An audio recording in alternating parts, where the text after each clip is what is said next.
Hi, and welcome to Women of Power Next Door TV show. I'm your host, Deb Bailey. I'm so excited that you're here with me today. We have our great guest, Karyn Climans from Tailwag. So, Karyn, welcome to the show. Thank you so much for having me, Deb. Absolutely. Can you tell the watching audience a little bit about yourself? Absolutely. I'm the owner and creator of Tailwags helmet covers. Tailwags are designed to make it fun for kids and adults to wear their safety helmets. So essentially, I make about 40 different covers that go over your bike, skate, ski, snowboard, toboggan, equestrian, or hockey.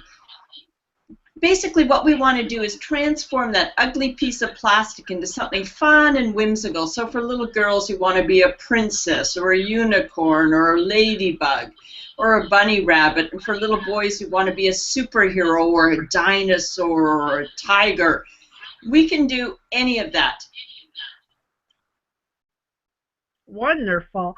Now, is this just something that's for younger kids, or is this for teenagers and adults as well?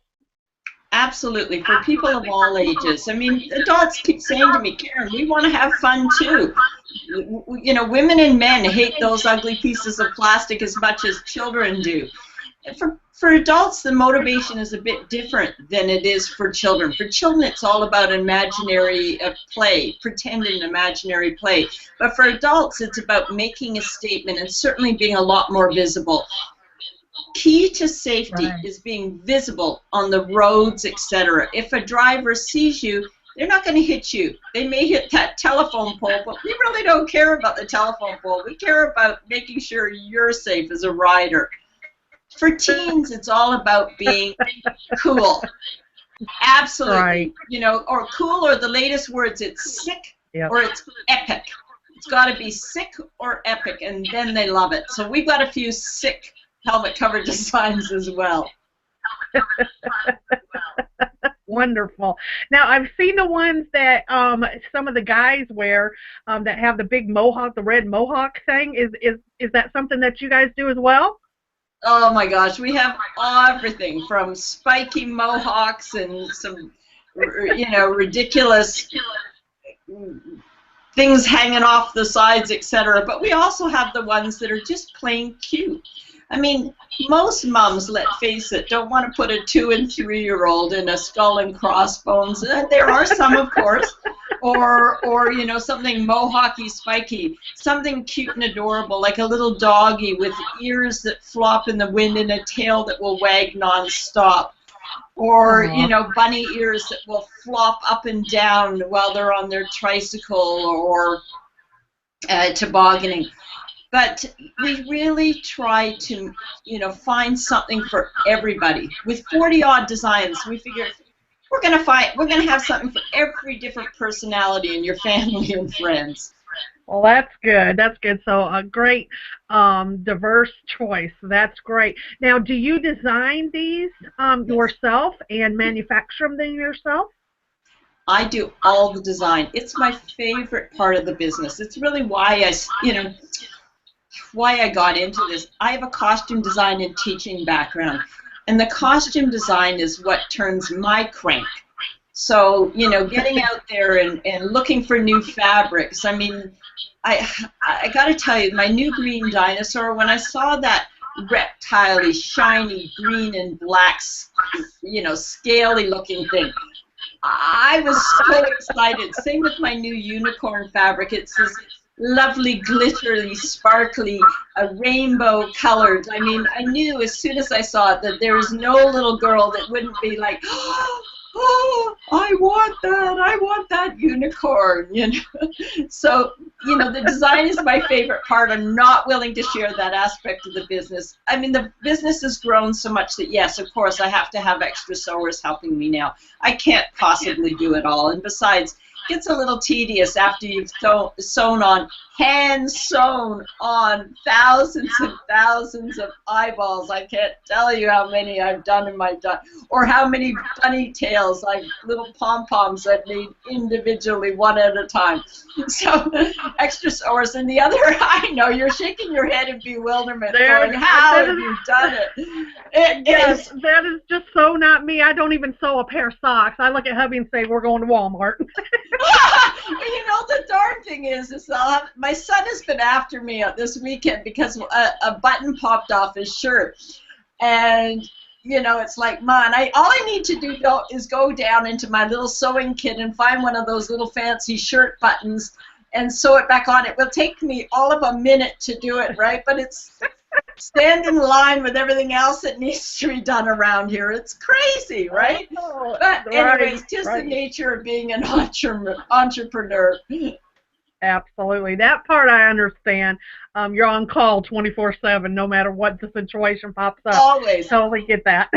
Always. I mean, right now in the summertime, I got my summertime shows and things. There's a little bit of a lull. But come the fall, of course, pre-Christmas, I just run. I just run the whole time. Yeah. But that's okay. I love what I do. I love meeting with my customers. When I hear the stories, I mean, a grandma will come in my booth and say, those gifts that we got from you last year, my grandchildren absolutely love them. They couldn't wait to put them on, so they wear them as hats even in the house. And I'm like, yes, I'm doing a good job. You know, parents who will email me and say the kid who never wanted to wear the helmet is wearing it now in the car, in the house, everywhere they go. Took it to school as their show and tell. I mean, I know I'm doing a good job when I make it fun to wear a safety helmet. Oh yeah, when they're out there talking about you or your product, you know you're doing a great job. And what a better you know, line of work to get into and have safety for children. There's just no other ifs and buts about it. My son used to be on a skateboarding team when he was a teenager and used to travel, and he would never wear a helmet. And I always just tell him, Joseph, get a helmet. Well, they're just so ugly, Mom. Nobody wears them. And I thought, man, I wish I would have known you back in the day, because I would have stocked him up on some cool looking stuff so he could have been the in crowd and, you know, the fad starter, you know, of his group and stuff. He doesn't skate anymore. Now he's into lifted trucks and went over.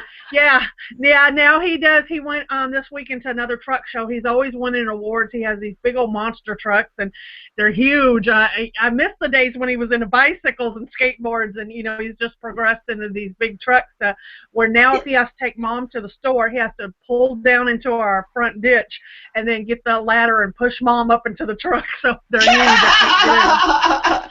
But you know what? He'll get back to it. I mean, yeah, as soon as they get the set of keys into the car in their hands, for a while there, but as adults, we realize that, you know, driving around from place to place isn't all it's cracked up to be, and we want to be out on our bike. We want to be on the ski slopes. We want to be skating, especially when we have young kids of our own.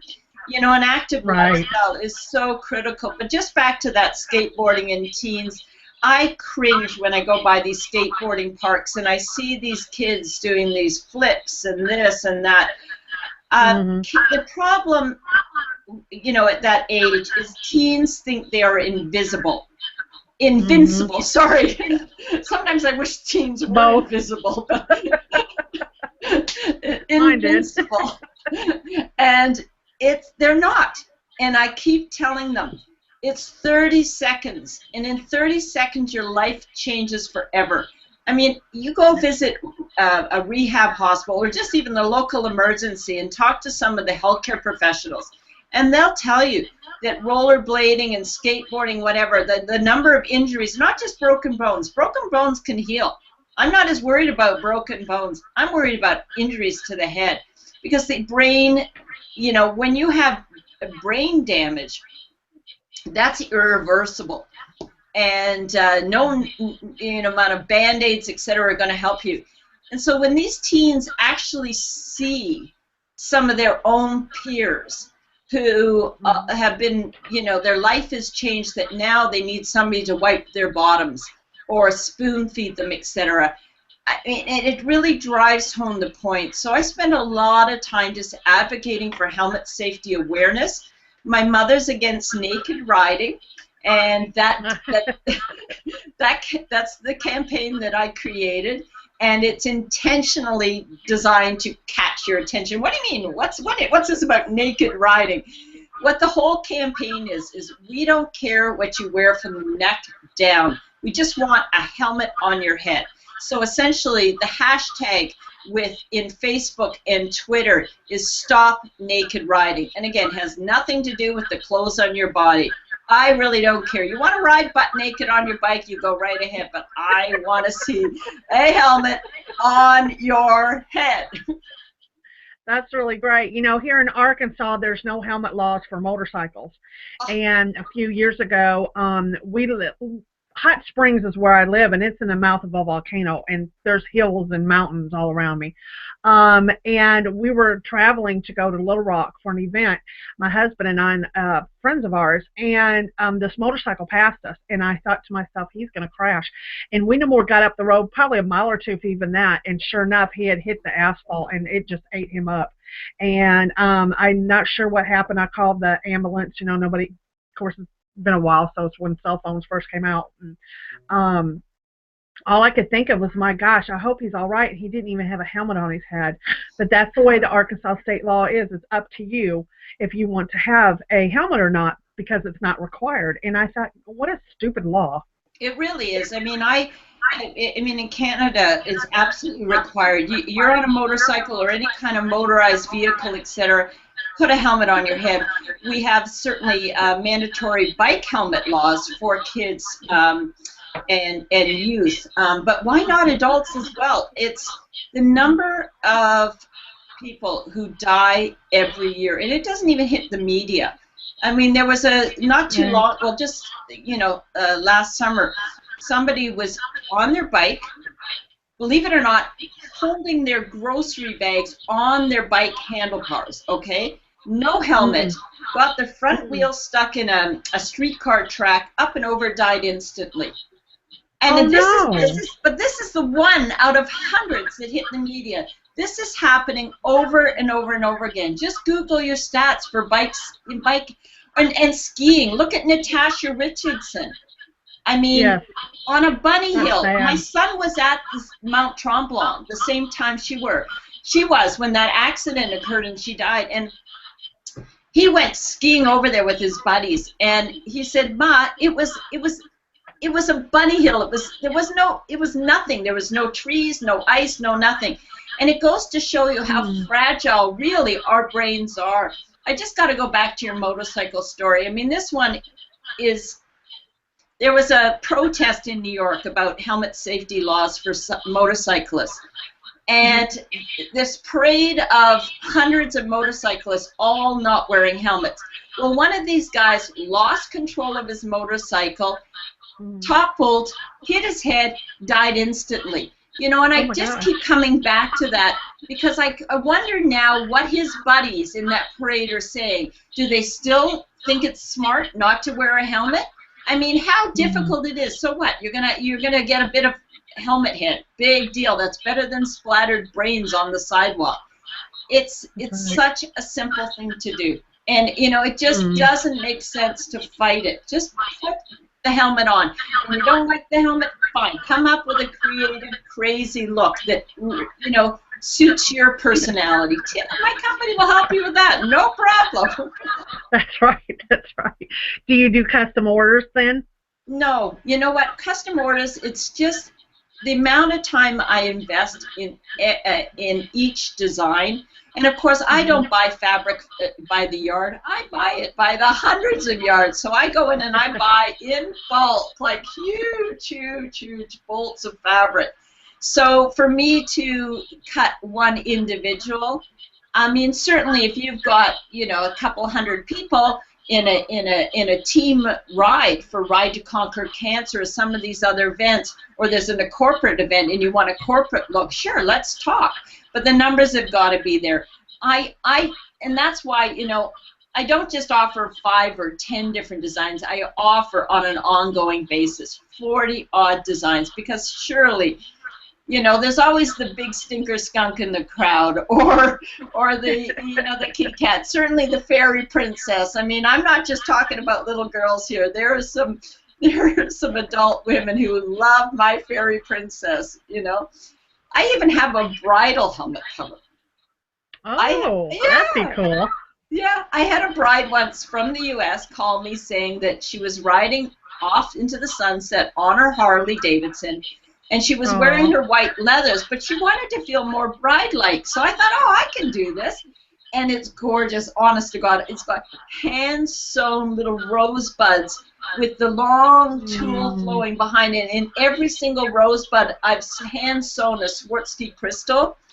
It's gorgeous. So I've shipped this bridal helmet cover to skiers. I mean, Colorado, there's, what's the name of that resort? Love something or other. Valentine's Day, literally, there's hundreds of brides every year that get married at this I can't think of the name offhand, this resort down in Colorado on Valentine's Day.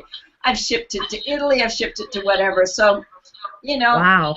Yeah, it's fun. I'm always a lot of brides. For the bride who rides off into the sunset or on her horse. Like, you remember that movie, The Runaway Bride, with Julia Roberts? Yeah.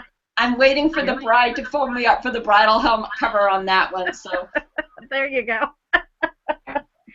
Well, Karyn, we're at the end of the show, and I want to make sure that everybody knows where you're at. Where can they find you? Where can they order? And how long does it usually take to get an order once they place it?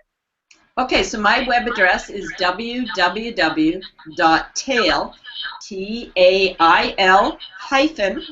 wags, wags.com. I ship within 24 hours all orders, and I ship by expedited shipping, so it's very quick. Now that doesn't mean they'll call me on December 23rd looking for, you know, a bunch of helmet covers to arrive in time for Christmas, but you know, it is fast. Good, good, good. Well, Karyn, thank you so very much for joining me today right here on Women of Power Next Door TV show. Thank you very much, Deb. Absolutely. Ladies, stay tuned for our next episode. In the meantime, go over and watch all of our archive shows or join us live for the next show at womenofpowernextdoortvshow.org. Have a fabulous day. Bye-bye.